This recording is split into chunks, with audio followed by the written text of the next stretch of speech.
नमस्कार, स्वागत है आप सभी का हमारे इस चैनल पर। आज के इस वीडियो में हम लोग पढ़ेंगे आद्य ऐतिहासिक काल के अंतर्गत ताम्रपाषाण काल। पिछले वीडियो में मैंने आपको नवपाषाण काल समझाया था और उसमें मैंने आपको नवपाषाणकालीन विशेषताएं, कौन कौन से उपकरण प्राप्त हुए, सब कुछ बता दिया था। ओके, तो अभी तक हम लोग पढ़ रहे थे प्राग ऐतिहासिक काल। आज से हम लोग शुरू करेंगे आद्य ऐतिहासिक काल। मैंने आपको बताया था शुरुआत में ही पहले लेक्चर में कि इतिहास को 3 भागों में डिवाइड कर दिया गया है: प्रागैतिहासिक काल, आद्य ऐतिहासिक काल और ऐतिहासिक काल। तो प्रागैतिहासिक काल पूरा का पूरा पाषाण काल था, मतलब पत्थरों का काल था, उसको मैंने कंप्लीट करा दिया। अब हम लोग शुरू कर रहे हैं आद्य ऐतिहासिक काल। अब आद्य ऐतिहासिक काल में बेसिकली हम लोग को 3 टॉपिक पढ़ने हैं। एक तो पढ़ना है ताम्रपाषाण, एक है सिंधु घाटी सभ्यता और एक है हमारा वैदिक सभ्यता। ये तीनों टॉपिक पढ़ने हैं। तो आज हम लोग शुरू करेंगे बेसिकली ताम्रपाषाण काल। ओके, ताम्रपाषाण काल के बाद सिंधु घाटी सभ्यता पढ़ेंगे, फिर वैदिक सभ्यता।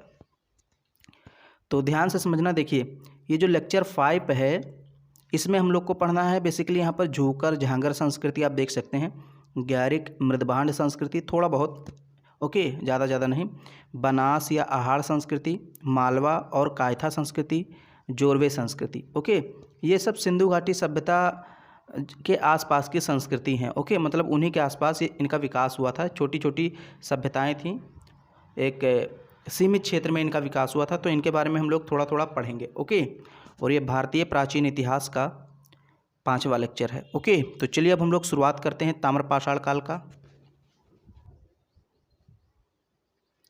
तो सबसे पहले हम लोग यही देख लेते हैं आद्य ऐतिहासिक काल। तो मैंने आपको बताया था आद्य ऐतिहासिक काल मानव इतिहास के उस काल को कहते हैं जिसमें पुरातात्विक साक्ष्य मिले हैं और लिखित साक्ष्य भी मिले हैं, लेकिन लिखित साक्ष्य को हम लोग पढ़ नहीं पाए हैं। ओके, मतलब वो किस लैंग्वेज में, किस लिपि में लिखी, हम लोग पढ़ ही नहीं पाए हैं। तो इसी को बोलते हैं आद्य ऐतिहासिक काल। तो मैंने यहाँ पर डेफिनेशन नहीं लिखी क्योंकि मैंने आपको डेफिनेशन पहले ही बता दी थी। अब देखिए, पाषाण युग की समाप्ति के बाद, पाषाण युग मतलब प्रागैतिहासिक काल। ओके, पाषाण युग की समाप्ति के बाद धातुओं के युग का प्रारंभ होता है। मतलब अब पत्थर के साथ साथ लोग धातुओं का भी उपयोग करेंगे। पहले क्या था, पहले के मानो सिर्फ और सिर्फ पाषाण का यूज़ करते थे, यानी कि पत्थरों का, उसी के उपकरण बनाते, औजार बनाते, जो भी और भी सारे यंत्र थे उसी के बनाते थे, उसी के गुफाओं में रहते थे, यानी पत्थर के गुफाओं में रहते थे। ओके, तो सब कुछ पत्थरों पर डिपेंड था। लेकिन अब परिवर्तन हो जाएगा। अब क्या होगा, अब के जो मानव रहेंगे वो धातुओं के साथ, सॉरी, पत्थरों के साथ साथ धातुओं का भी उपयोग प्रारंभ कर देंगे। इसलिए इस युग को आद्य ऐतिहासिक काल या धातु काल कहा जाता है। क्यों? क्योंकि इसमें मानव धातुओं का उपयोग करना शुरू कर देता है, इसलिए हम इसको धातु काल कहते हैं या आद्य ऐतिहासिक काल कहते हैं। हड़प्पा संस्कृति तथा वैदिक संस्कृति की गणना इसी काल के अंतर्गत की जाती है। इसी, यहाँ पर किस नहीं होगा, ओके, इसी काल के अंतर्गत की जाती है, यानी कि आद्य ऐतिहासिक काल के अंतर्गत। ये कई बार क्वेश्चन पूछा गया कि हड़प्पा संस्कृति किस काल के अंतर्गत आती है, प्रागैतिहासिक काल, ऐतिहासिक काल या आद्य ऐतिहासिक काल, या फिर कोई और ऑप्शन दे देगा। 4 ऑप्शन रहेंगे। तो हड़प्पा या फिर वैदिक संस्कृति, ये सब आद्य ऐतिहासिक काल के अंतर्गत आता है और ताम्रपाषाण काल भी इसी के अंतर्गत आता है। सबसे पहले हम शुरुआत करेंगे ताम्रपाषाण काल की। एक छोटा सा टॉपिक है, बहुत ज़्यादा बड़ा नहीं। ओके, तो इसको हम लोग इस वीडियो में समझ लेंगे। एक दो जगह हो सकता है टाइपिंग कहीं मिस्टेक हो जाए, तो उसको आप लोग समझदार हैं, समझ सकते हैं, क्योंकि टाइपिंग में मिस्टेक हमसे नहीं, बहुतों से हो जाती है। देखिए, ताम्रपाषाण, देखिए, ताम्र का मतलब क्या होता है, तांबा, पाषाण का मतलब पत्थर, यानी कि अब जो उपकरण बनेंगे वो तांबे और पत्थर से मिले हुए बनेंगे, यानी मिक्स रहेंगे। तो इसलिए इस काल को हम लोग बोलते हैं ताम्रपाषाण काल। ओके, इस काल में मानव पत्थर तथा तांबे के उपकरण या औजार का प्रयोग करने लगा था। इसी कारण इस काल को ताम्रपाषाण काल कहते हैं। ओके, इस काल में मानव पत्थर और तांबे के उपकरण या फिर औजार का प्रयोग करने लगा था, इसलिए इस काल को हम लोग ताम्रपाषाण काल कहते हैं। और यहाँ पर एक इम्पोर्टेंट चीज़ दी हुई है, इसको आप लोग देख लीजिए।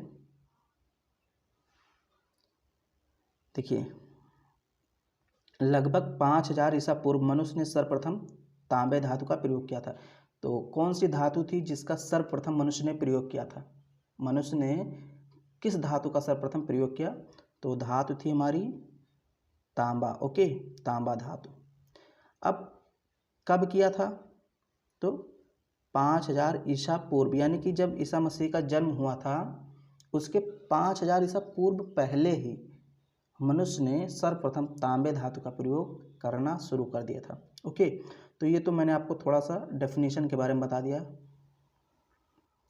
अब यहाँ पर देखिए, ताम्र पाषाण काल को हम लोग पढ़ेंगे दो भागों में बांटकर।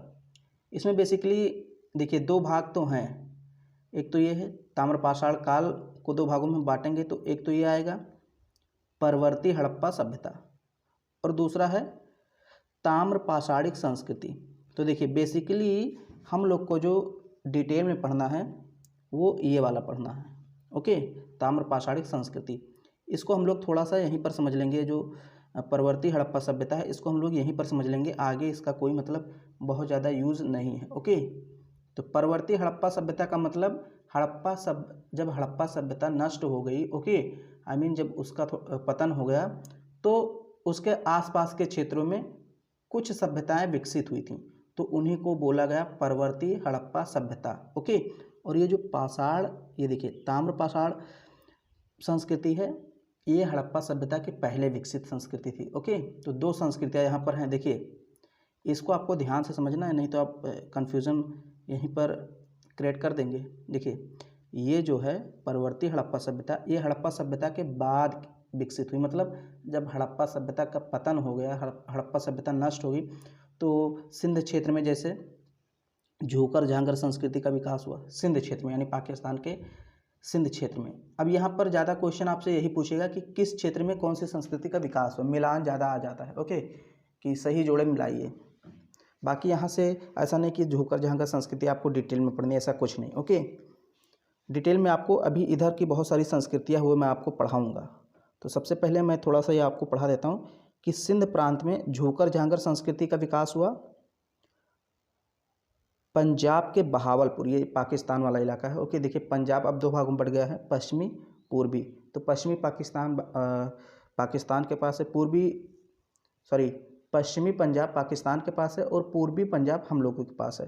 तो जो पंजाब वाला, ये पाकिस्तान वाला पंजाब है, बहावलपुर, ओके, वहाँ पर कब्रगाह एच संस्कृति पाई जाती है। मतलब वहाँ पर जो कब्रगाह मिले हैं उनकी आकृति एच जैसी है, इसलिए हमने उस संस्कृति को बोल दिया कब्रगाह एच संस्कृति।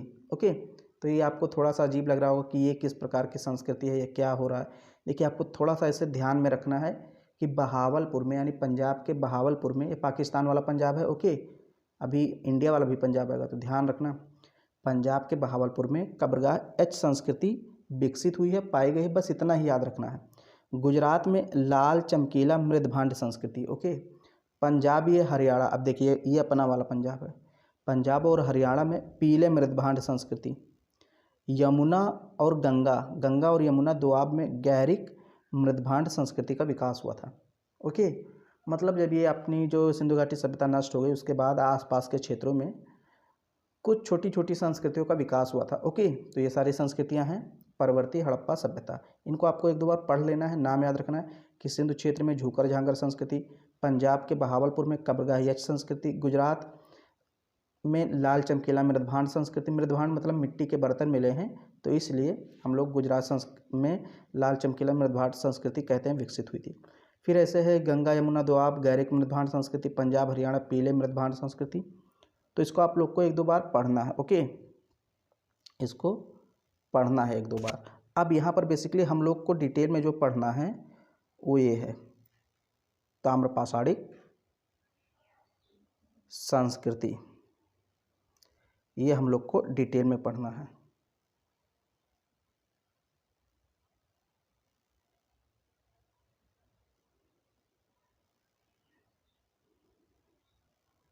ये वाला, ओके, ताम्र पाषाणिक संस्कृति, बेसिकली ये ताम्र पाषाण काल इसी को कहा गया है। ओके, तो यहाँ पर पहले थोड़ा सा हम लोग देख लेते हैं भाई, ये ग्रामीण सभ्यता थी। ताम्र पाषाण जो संस्कृति थी ये कैसी थी, एक ग्रामीण सभ्यता थी, मतलब ये सिंधु घाटी सभ्यता के पहले इसका उदय हुआ था। ओके, घर कैसे बने थे? घास फूस लकड़ी के। स्तंभ, जो स्तंभ मिले हैं वो गोलाकार थे, आयताकार, वर्गाकार।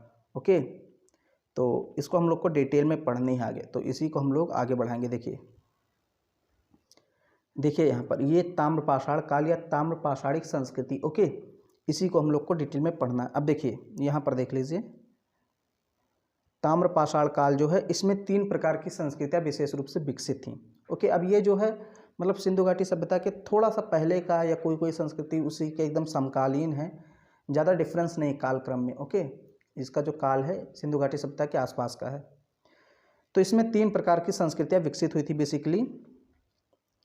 एक तो है दक्षिणी पूर्वी राजस्थान में एक संस्कृति का विकास हुआ बनास नदी के तट के सहारे, जिसको बोलते हैं आहाड़ संस्कृति या बनास संस्कृति। ओके, याद रखना ये क्षेत्र पूछ लेता है कि ये संस्कृति कहाँ विकसित हुई थी। ओके, तो दक्षिणी पूर्वी राजस्थान, ओके, दक्षिणी पूर्वी राजस्थान में बनास नदी के तट के सहारे आहाड़ संस्कृति या बनास संस्कृति का विकास हुआ था। और इसका कालक्रम जो था, इसका कालक्रम था 2000 ईसा पूर्व से लेकर 1400 ईसा पूर्व तक। ओके, 2000 ईसा पूर्व से लेकर 1400 ईसा पूर्व तक, ये आपको ध्यान में रखना है। अब ऐसे ही पश्चिमी मध्य प्रदेश में इसी के समकालीन एक संस्कृति का विकास हुआ नर्मदा नदी के तट के सहारे, जिसको हम बोलते हैं मालवा और कायथा संस्कृति। मतलब पश्चिमी मध्य प्रदेश में 2 संस्कृतियों का विकास हुआ नर्मदा नदी के तट पर। एक तो थी मालवा संस्कृति, आप जानते हैं मालवा, ओके, मध्य प्रदेश में है, और एक है कायथा संस्कृति। कायथा संस्कृति, मालवा संस्कृति, माँ से मालवा, माँ से मध्य प्रदेश, इस तरह से आप याद रख सकते हैं। ओके, और ये जो कायथा संस्कृति है बहुत ही, यहाँ हम कहें सबसे पुरानी संस्कृति है। मैं अभी आपको आगे पढ़ाऊँगा। इसका विकास क्रम अगर हम देखें तो 2000 ईसा पूर्व से लेकर 1800 ईसा पूर्व तक था। ओके, और इसी प्रकार पश्चिमी महाराष्ट्र में एक संस्कृति का विकास होता है अहमदनगर और पुणे ज़िले में। ओके, ये सब महाराष्ट्र के ज़िले हैं। अहमदनगर, पुणे ज़िले मतलब गुजरात और महाराष्ट्र के आसपास के क्षेत्र हैं। तो यहाँ पर जोरवे संस्कृति का विकास होता है। कौन सी संस्कृति? जोरवे संस्कृति। ओके, तो अब इसको एक बार फिर से आप देख लीजिए, थोड़ा सा एक बार फिर से देख लीजिए, फिर मैं आगे बढ़ता हूँ। देखिए, दक्षिणी पूर्वी राजस्थान में आहाड़ या बनास संस्कृति का विकास हुआ और कालक्रम इतना है बनास नदी के तट के सहारे। पश्चिमी मध्य प्रदेश में नर्मदा नदी तट के पास मालवा और कायथा संस्कृति का विकास हुआ, कालक्रम इतना था 2000 ईसा पूर्व से लेकर 1800 ईसा पूर्व। ऐसे पश्चिमी महाराष्ट्र में अहमदनगर और पुणे ज़िले में जोरवे संस्कृति का विकास हुआ 1400 से 700 ईसा पूर्व इसका समय काल था। ओके, तो ये सारी मैंने आपको थोड़ा सा बता दिया जो इसके बारे में जानकारी थी। अब यहाँ पर कुछ मतलब स्थान भी पाए गए हैं। जैसे अगर हम बात करें आहाड़ या बनास संस्कृति के प्रमुख स्थान, आहाड़ एक स्थान का नाम है, गिलुंद, बालाथल। ओके, ये 3 महत्वपूर्ण स्थान हैं आहाड़ या बनास संस्कृति से संबंधित। ऐसे मालवा व कायथा संस्कृति से संबंधित एरण, त्रिपुरी, उज्जैनी, ये सब मध्य प्रदेश के इलाके हैं। ओके, ऐसे ही जोरवे संस्कृति, इसको कहीं कहीं जोखे संस्कृति लिखा होता है। ओके, क्योंकि अब ये खा है या फिर रा वे है, कई कई किताबों में जोखे लिखा होता है, कहीं कहीं जोरवे। तो ये आपको याद रखना है कि पश्चिमी महाराष्ट्र में जोरवे संस्कृति का विकास हुआ और इसके प्रमुख जो स्थान हैं अहमदनगर, जोरवे, दैमाबाद, नेवासा, इनाम गांव, चंदौली, सोनार गांव, नासिक। ओके, नासिक आप जानते हैं महाराष्ट्र में है, नेवासा महाराष्ट्र में, दैमाबाद महाराष्ट्र में। तो ये सारी जो चीज़ें हैं इसको आपको ध्यान में रखना है। इसको 2-3 बार आपको पढ़ना पड़ेगा। ओके, कि ताम्रपाषाणकालीन संस्कृतियाँ 3 प्रकार की थीं, दक्षिणी पूर्वी राजस्थान, पश्चिमी मध्य प्रदेश, पश्चिमी महाराष्ट्र। फिर ये देख लीजिए यहाँ पर संस्कृतियों के नाम दिए हुए हैं। मैंने थोड़ा सा इस टाइप से बनाया है, अलग अलग नहीं पढ़ा, एक साथ में कंपैरिजन के माध्यम से पढ़ा है ताकि आपको याद हो जाए। अब यहाँ देखिए, इसमें सबसे प्राचीन संस्कृति कायथा संस्कृति है। ओके, सबसे प्राचीन संस्कृति कौन सी है? कायथा। यहाँ पर देख लीजिए, ये जो संस्कृति है ये सबसे प्राचीन संस्कृति है इनमें से। देखिए, क्योंकि इसका समय काल देखिए 2000 से 1800 ईसा पूर्व, बाकी ये सब देखिए 1400 700 तक है, लेकिन सबसे पीछे अगर देखेंगे तो यही है। तो ये सबसे पुरानी संस्कृति है कायथा संस्कृति, जो कि कहाँ विकसित हुई थी? पश्चिमी मध्य प्रदेश में। अब यहाँ पर देखिए, अगर हम थोड़ा सा क्रम देख लें कि भाई सबसे प्राचीन और सबसे नई संस्कृति कौन सी है। तो यहाँ क्रम मैंने लिख दिया है। सबसे पुरानी कायथा, फिर उसके बाद आहार संस्कृति का विकास हुआ, उसके बाद मालवा, और जोरवे सबसे बाद में विकसित हुई। ओके, आप यहाँ देख लीजिए, इसका जो डेट है 700 यानी सबसे कम है। ओके, तो जोरवे सबसे नई संस्कृति है इनमें से, और सबसे पुरानी है कायथा। अब यहाँ देखिए कुछ स्थानों के नाम मैंने आपको बताया, आहाड़, गिलुंद, ओके, मालवा, नेवासा। तो यहाँ से कुछ चीज़ें प्राप्त हुई हैं, उनको देख लेते हैं, फिर ये आपका चैप्टर कंप्लीट हो जाएगा। ज़्यादा कुछ नहीं है, बहुत थोड़ा सा है इसमें। ओके, देखिए आहाड़, आहाड़ जो है आहाड़ संस्कृति का एक स्थल है। तो यहाँ तांबे के उपकरण प्राप्त होने के कारण इसे तांबवती भी बोला जाता है। ये क्वेश्चन कई बार पूछा गया है, आप देख लीजिए। आहाड़ को क्या कहते हैं? तांबवती। क्यों? क्योंकि यहाँ पर तांबे के उपकरण बहुत ज़्यादा प्राप्त हुए हैं। ओके, कपड़े की रंगाई छपाई के ठप्पे प्राप्त हुए हैं, पत्थर के घर मिले हैं। यानी कि बेसिकली यहाँ पर यह माना जाता है कि यहाँ पर जो रंगाई और छपाई का उद्योग था वो विकसित था। ओके, यहाँ पर रंगाई छपाई का काम होता था क्योंकि वो ठप्पे मिले हैं रंगाई छपाई के। तो ये आहाड़ की बात हो गई। तो बेसिकली यहाँ दो चीज़ें आपको याद रखनी है, एक तो कपड़े के रंगाई और छपाई के ठप्पे मिले, यानी कपड़े का उद्योग विकसित था रंगाई छपाई का, और दूसरी चीज़ यह है कि इसको तांबोती कहते हैं। फिर एक यहाँ पर है गिलुंद, 1 मिनट,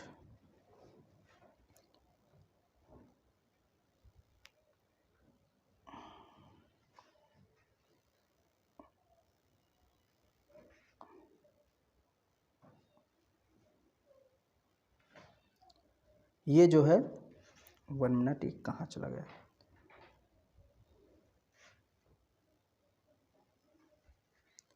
ये है गिलुंद। गिलुंद से अग्नि कुंड के साक्ष्य प्राप्त हुए हैं।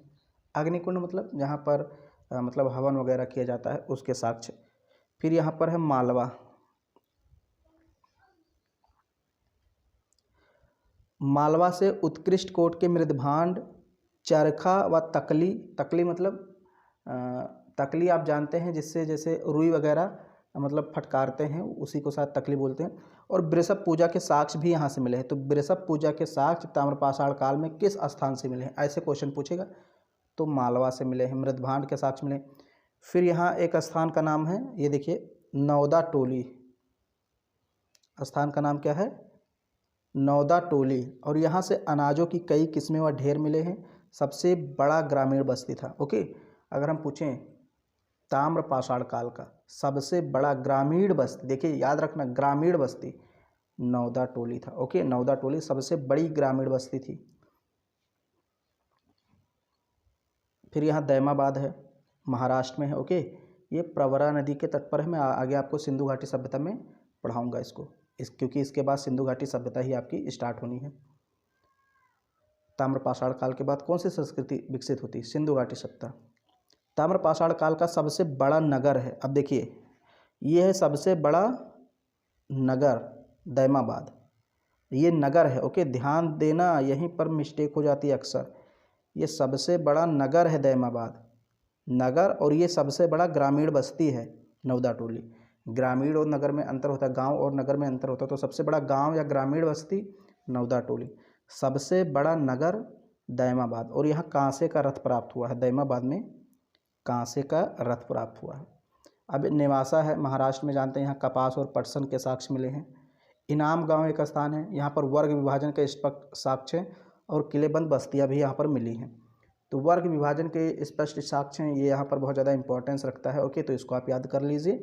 इनाम गांव से मिला है, महाराष्ट्र का इलाका है।